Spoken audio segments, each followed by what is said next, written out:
Alrighty guys, let's make us a nice big pot of beef stew. I will be honest with you guys and I will tell you that I was never that much of a fan of soups just because they were kind of watery, but whenever my mom made beef stew, that was a good night.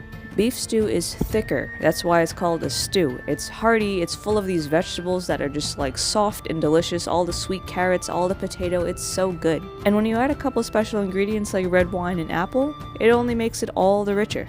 Now while some recipes like coq au vin, a French chicken stew, are very much suited for kind of date night love or like self-care kind of things, I think beef stew is the perfect recipe for a good family strengthening love.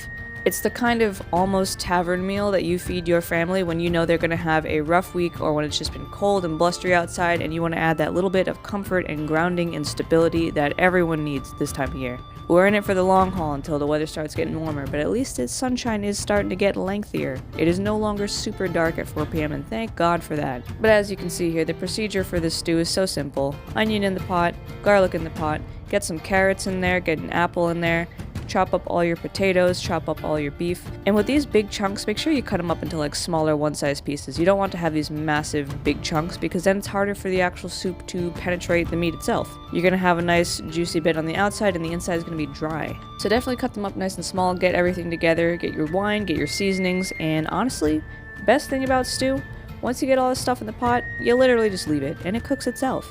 You can clean the kitchen, you can walk away, you can do all kinds of stuff because that's just going to be simmering away for about 2 hours. If you start it earlier in the day, you're going to have soup just in time for dinner. And one thing I will say, I don't own a foam skimmer, but if you own a foam skimmer, definitely use it.